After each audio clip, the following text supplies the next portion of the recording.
What's going on, guys? Tyler here, back with another video. This is going to be another review type video, and we're going to be going over the Nasty Lure right here. Now, I've known KC for a long time. He's always been a good friend, and he's always helped me out whenever I needed him to. And you know, when he came out with this bait, I thought it was awesome. When I seen it, I was like, wow, that's a cool ass bait. I mean, I love fishing jerk baits and I love fishing crankbaits. And this bait right here is all of that into one. Also, I'm sorry if you guys hear a dirt bike right now. There's a kid going up and down the neighborhood about 1,000,000 times on it. So, gotta deal with that. Ain't gonna stop me from making a video. He decided to bring me in on the process of everything. So, I wanted to take the time to just show you guys, you know, all the colors that I have. I don't have all of them. I still have some prototypes. And I have some of the ones that are finished. The prototype ones have just pretty much like standard nickel hooks, and all the finished ones have these like saltwater type hooks on them, like these. And I think the reason, you know, he decided to go with that is because a lot of guys in the saltwater scene, especially for speckled trout, they like to throw these baits at them. They catch the shit out of them, from what I've seen. But yeah, I just wanted to kind of go over the bait with you guys, show you the colors, and show you and explain to you how they work and why you should buy one, because they really are a unique bait that I feel like everybody should have in their arsenal. I don't go to the lake without this box in my boat. I have a dedicated box that I just keep these things in, and you know, anytime the tournaments are getting tough or fishing's getting tough, they won't touch a normal jerkbait, they won't touch a normal crankbait. This gets tied on because you can fish it in a lot of different areas. Those fish don't normally see a bait like this. I mean, there's baits that are similar to this, that look similar, but they don't achieve the same action as this bait. So we got right here just a fire tiger, you know, dirty watercolor, red eyes, definitely a staple in my book. Good clear water, gizzard shad color, got some blues and purples in there. It's like a, if you look at it in the sun, you can kind of see like the colors popping out like that. It's really cool. This is like, you know, like a lavender shad type deal, purple top, little chartreuse line, some white. Awesome color. Then we got this crawfish color. Now this thing is badass. Get the bright orange right here on the bottom, the tail.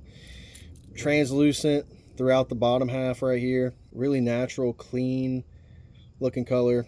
Good for clean water. You could get away with this in dirty water too. It's a color that I think excels in both. It's also part of the finished lineup. This is one of the older ones right here, one of the prototypes. Like kind of just like a shad color. Same thing, dirty or clear water in my opinion for this color. You got your perch colors, which right here, this is one of the prototypes. This is also another prototype perch color. I think the finished one looks a little different. These are two, they look the same, but one's got glitter on it and some red gill plates and the other doesn't. Always a good color. And then we got some of these, which I can't remember if these are one of the finished colors or not, but it's like a Tennessee shad kind of color. It's a little different. It's got like this brighter yellowish brownish color on the top with all this glitter on the sides. It's a beautiful color. Same thing with this one, except for it's got more purple on the top. But yeah, so let's talk about the bait itself. So in my opinion, this bait excels, you know, in the colder months. It does work good in the warmer months as well, but I like throwing this thing in the colder months when people are throwing shad wraps. People are throwing suspended jerk baits and letting them sit there for 10 seconds. You know, you could throw this thing out there and it'll sink very slow, especially if you're throwing it on like 12-pound fluoro or higher and it's really cold outside. It'll sink very, very slow. And of course you can modify it, add things to it if you want to. Now it might mess the action up. Just waiting on him. Anyways, you can modify the action if you really wanted to, but I don't think it's necessary. So it's got a weight transfer system in it. Hear that snapping? That causes the bait, for one, to cast farther. Helps you cast in the wind. It causes the bait to sit nose down like this in the water column. And since this bait sinks, it'll just slowly sink like this.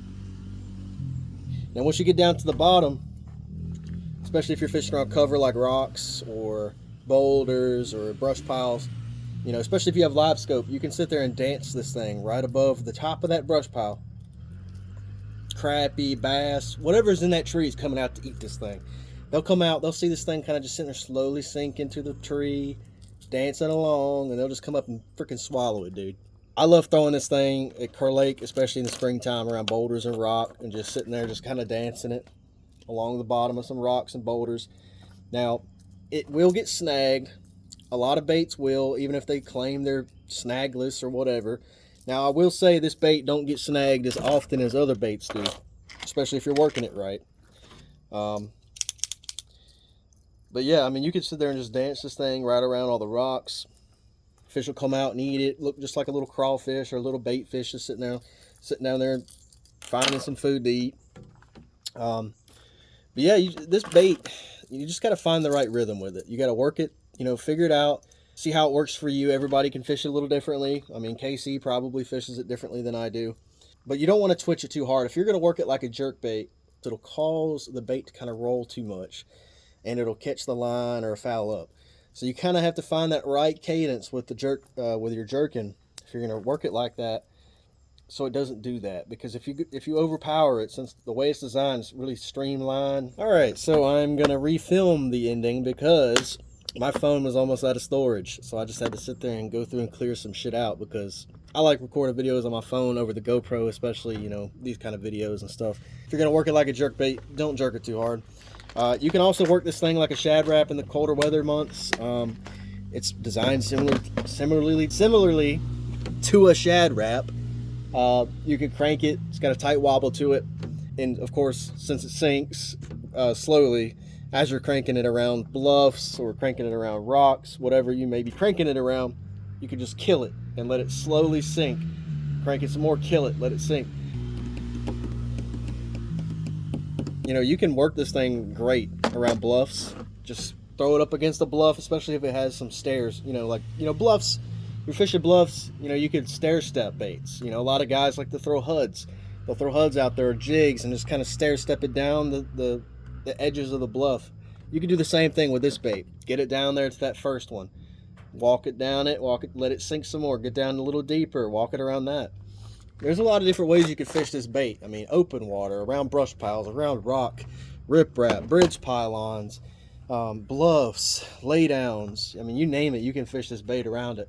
But it's something that I definitely keep in my boat. It never gets taken out, because you never know when you might need that nasty to get you a 5-6 pounder in the middle of a tournament. Especially, you know, when other guys are throwing jerk baits like a mother and crankbaits and everything else. It's just something a little different that the fish haven't quite seen it as often. But yeah, that's the Nasty, guys. And if anybody wants one of these nasties, hey, comment down, like and subscribe. If you guys want one, I'll send it out. I'll pay for the shipping and everything. If you guys want one, just let me know.